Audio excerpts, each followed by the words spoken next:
ओम नमो भगवते वासुदेवाय नमः। नमस्कार। मैं ज्योतिषाचार्य वरुण प्रकाश ज्योतिष के आज के संस्करण में आपका स्वागत करता हूँ। 2025 कई राशियों के बारे में लोगों ने बताया होगा, लेकिन सबसे ज़्यादा मैं इस बात पे फोकस करूँगा कि 12 राशियों में सबसे ज़्यादा परेशान, पीड़ित, सबसे ज़्यादा मुश्किल में कौन सी राशि थी, तो वह थी कुंभ राशि। तो मैं कुंभ राशि पे चर्चा करूंगा कि आपका 2025 कैसा रहेगा। आपके मन में उठ रहे सवाल के जवाब मैं दूंगा।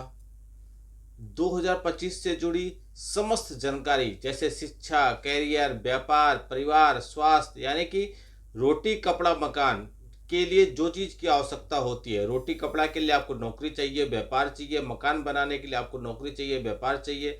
और मकान में रहने के लिए आपका परिवार कैसा है, आपका स्वास्थ्य कैसा है, यह चीज़ आपका कैसा रहेगा 2025 में, यह मैं आपको इस वीडियो के माध्यम से बताऊंगा।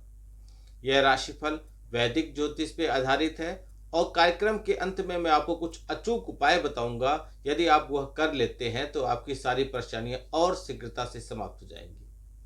कुंभ राशि के जातक, आप लोगों ने बहुत तकलीफ देखा है इस शरीर के साढ़े साथी में।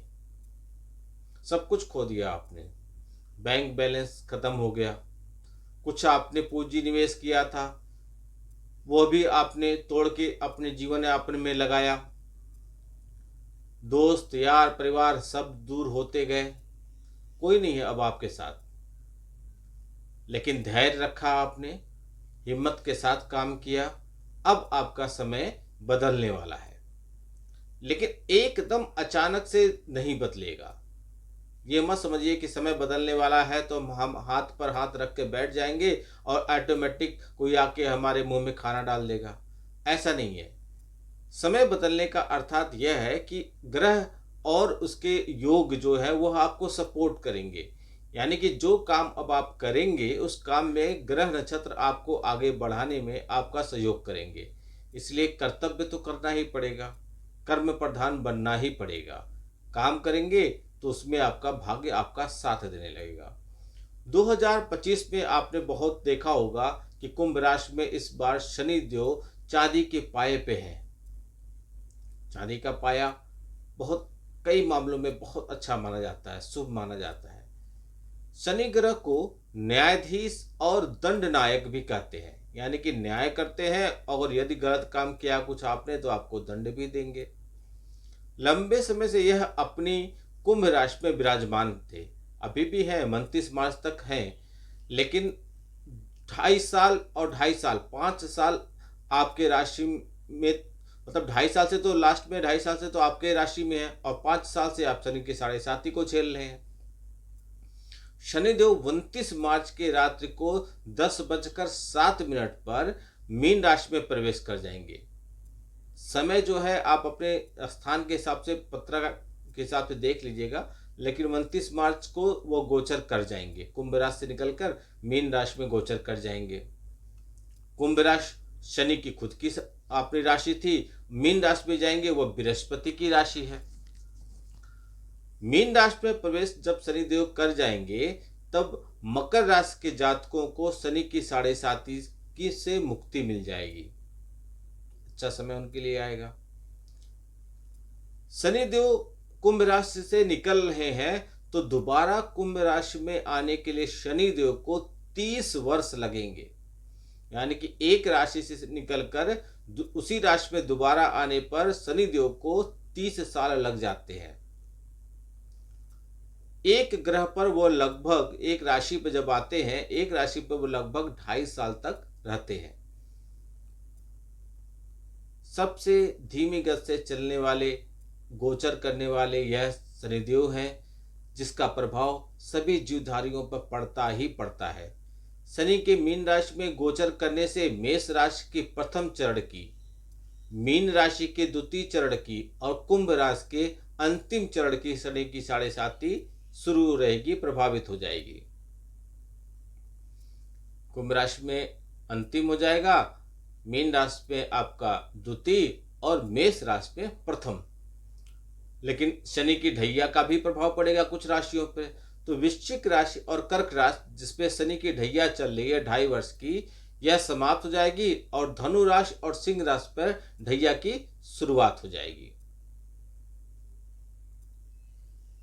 शनिदेव 29 मार्च को शनि देव कुंभ राशि से निकलकर मीन राशि में गोचर करने से पहले 22 फरवरी को सवेरे 11:23 पर शनि महाराज अस्त अवस्था में आ जाएंगे। ये जो समय बता रहा हूँ यह हमारे जो जहाँ पे मैं निवास करता हूँ वहाँ के समय के हिसाब से है, आपके स्थान पे, क्योंकि आप देखिए कि नॉर्थ ईस्ट में समय कुछ और होता है, महाराष्ट्र में समय अस्त क्या सूर्योदय का अलग होता है, तो उसी हिसाब से आप अपने पत्रा में देख लीजिएगा, लेकिन तारीख तो वही रहेगी।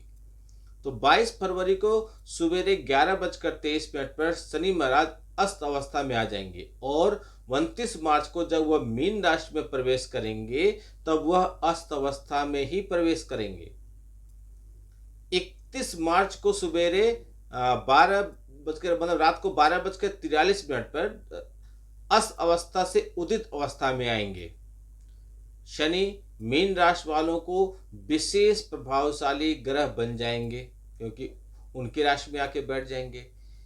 इसी मीन राशि में 13 जुलाई को सुबेरे के समय 7:24 पर पुनः वक्री अवस्था में अपना चाल शुरू करेंगे और 28 नवंबर 2025 को सुबेरे 7:26 पर मार्गी अवस्था में आ जाएंगे। शनि एक अनुशासन सिखाने वाले शिक्षक हैं जो न्याय का सिद्धांत देते हैं और वह शिक्षक की तरह अपनी ऊर्जाओं को, आपकी ऊर्जाओं को एकत्रित करना और उसको सही चीज में लगाना, इसका भी मार्ग बनाते हैं। सही मार्ग पे चलने के लिए वह बार बार आपसे आगाह करते हैं और आपको आर्डर देते हैं। यदि आप फिर भी नहीं माने तो वह आपको दंड देते हैं। ठोक बजा के, दंड दे के, टेढ़ा आपको ठोक बजा के वह 7.5 वर्ष में आपको सही कर देते हैं। शनिदेव हमें सीमाओं में बंधना और अपने काम को महत्व देना सिखाते हैं। शनिदेव मीन राशि में जाने पर देवगुरु बृहस्पति के ज्ञान की राशि यानी कि मीन राशि में जब शनिदेव जाएंगे तो वहां विभिन्न अवस्थाओं से गुजरते हुए वह बृहस्पति के नक्षत्र पूर्वा भाद्रपद नक्षत्र और अपने नक्षत्र उत्तरा भाद्रपद नक्षत्र और बुध के नक्षत्र रेवती नक्षत्र से होकर गुजरेंगे। शनिदेव का यह गोचर विशेष रूप से प्रभावी रहेगा जिसका आपके राशि पर बहुत ज्यादा प्रभाव पड़ेगा। तब चलिए आगे बढ़ते हैं, आपको बताते हैं कैसा रहेगा 2025 में हर एक विषय पर। यह समझ लेंगे तो आपको कोई भी जीवन में वर्ष में 7.5 में कोई भी त्रुटि नहीं आएगी, नकारात्मकता नहीं आएगी और आप उपाय कर कर सब कुछ अच्छे से कर लेंगे। वीडियो बनाने का अर्थ यह है, मतलब यह है कि आप अपने बारे में समझिए, कब का और किस तरह की सावधानी बरतनी है यह आप जाने रहेंगे तो गलतियां नहीं होंगी। तो सबसे पहले समझिए स्वास्थ्य, जान है तो जहान है। स्वास्थ्य के दृष्टिकोण से 2025 यह साल मिला जुला या कभी कभी एवरेज से कुछ हद तक कमजोर भी रह सकता है। तुलना करें तो साल का दूसरा भाग अपेक्षाकृत ज्यादा अच्छा रहेगा। साल की शुरुआत से लेकर मार्च के महीने तक आपका लग्न या आपके राशि स्वामी शनि अपनी ही राशि में रहेंगे, अर्थात प्रथम भाव में शनिदेव है। हालांकि शनि का पहले भाव में गोचर अच्छा नहीं होता, लेकिन वह आपके राशि के स्वामी है, इसलिए आपको ज्यादा नुकसान नहीं पहुंचाएंगे, अर्थात कोई बड़ी स्वास्थ्य समस्या नहीं होने देंगे। मार्च के बाद आपका लग्न स्वामी शनिदेव दूसरे भाव में चले जाएंगे। यहाँ पर भी शनि के गोचर को अच्छा नहीं माना जाता। वहीं मई महीने से लेकर बाद का समय राहु का गोचर पहले भाव में हो जाएगा, वह भी स्वास्थ्य के लिए अच्छा नहीं कहा जाएगा। कुंभ राशि वालों के लिए मैं आपको बताऊं, राहु आपको पेट से संबंधित अथवा मन मस्तिष्क से संबंधित कुछ परेशानियां दे सकते हैं, अर्थात राहु और शनि आपके स्वास्थ्य को बिगाड़ने का पूरा संकेत दे रहे हैं। लेकिन इन सबों के बीच में अच्छी बात यह होगी कि इन महीनों के मध्य भाग से लेकर बाकी के समय में देवगुरु बृहस्पति आपके 5वें भाव में गोचर कर जाएंगे। बृहस्पति के लिए यह स्थिति बहुत अच्छी कही जाएगी। पंचम भाव में गोचर करते हुए बृहस्पति आपके भाग्य, लाभ और प्रथम भाव को देखेंगे, फलस्वरूप आपके स्वास्थ्य की वह रक्षा करेंगे। लेकिन कुल मिलाकर इस वर्ष स्वास्थ्य पीड़ा होने की संभावना आपके साथ दिख रही है, जिनमें से मन मस्तिष्क अर्थात ब्रेन, मुख आदि से संबंधित कुछ परेशानियां और पेट तथा बाजू से संबंधित कुछ परेशानियां देखने को मिल सकती हैं। लेकिन मई महीने के मध्य के बाद परेशानियां बहुत हद तक कम हो जाएंगी अथवा शांत हो जाएंगी। मई महीने तक थोड़ा सा फ्लैक्चुएट करेगा। इस तरह से कुल मिलाकर आप समझिए तो साल का दूसरा भाग आपके लिए ज्यादा अच्छा रहेगा स्वास्थ्य के दृष्टिकोण से। शिक्षा के बारे में समझिए तो साल की शुरुआत से लेकर मई महीने के मध्य भाग तक उच्च शिक्षा के कारक ग्रह बृहस्पति चतुर्थ भाव में रहकर आपके 10वें तथा द्वादश भाव को देखेंगे। ऐसे स्थिति में व्यावसायिक शिक्षा प्राप्त करने वाले विद्यार्थी अच्छी खासी प्रदर्शन करेंगे। जन्म स्थान से दूर रहकर पढ़ाई करने वाले अथवा विदेश में रहकर पढ़ाई करने वाले विद्यार्थी को भी अच्छे परिणाम मिल सकते हैं। शोध के विद्यार्थी भी अच्छे परिणाम प्राप्त करेंगे, यानी कि रिसर्च करने वाले। कुंभ राशिफल मई के बाद का हर तरह से विद्यार्थी अच्छा प्रदर्शन करते हुए दिखाई देंगे। मई के बाद का समय। अब समझिए व्यवसाय। तो 2025 कुंभ राशि वालों समान तौर पर एवरेज या एवरेज से बेहतर परिणाम आपके लिए लेकर आएगा। अच्छे खासे मेहनती और योजनाबद्ध तरीके से काम करने वाले व्यक्ति काफी अच्छे परिणाम प्राप्त कर पाएंगे। कुंभ राशिफल 2025 में आपको मैं बताऊं तो शुरुआत से लेकर मार्च तक का महीना तथा 10वें भाव पर शनि की दृष्टि के कारण व्यापार व्यवसाय कुछ हद तक आपका धीमा चल सकता है, लेकिन बाद के समय में व्यापार व्यवसाय गति पकड़ेगा ही पकड़ेगा। भले ही लाभ मिलने में कुछ कठिनाइयां हो, तुरंत पैसा न मिले, लेकिन आपका बिजनेस चलेगा, क्योंकि देवगुरु बृहस्पति की दृष्टि मई महीने के बाद आपके भाग्य भाव तथा आपके 10वें भाव पर बनी हुई है, जो आपके व्यापार व्यवसाय को बढ़ाएंगे। विशेषकर विदेश से संबंधित व्यापार व्यवसाय करने वाले लोगों को और अच्छे परिणाम मिलेंगे। मई महीने के मध्य भाग के बाद आपकी योजनाएं और ज्यादा फलीभूत होंगी। आपका प्रदर्शन अच्छा होगा। बुध का गोचर इस वर्ष समान तौर पर आपके फेवर में रहेगा। वहीं 10वें भाव के स्वामी मंगल का भी गोचर एवरेज से अच्छा रहेगा आपके लिए। इसलिए कुल मिलाकर मई महीने के बाद का समय आपके लिए व्यापार के लिए बहुत अच्छा है। अब यदि आप नौकरी करते हैं तो कैसा रहेगा? तो इस वर्ष छठे भाव पर लंबे समय तक कोई नकारात्मक प्रभाव नहीं पड़ रहा है, अतः नौकरी यथावत आपकी चलती रहेगी और आपकी मेहनत के अनुसार आपको परिणाम मिलते रहेंगे।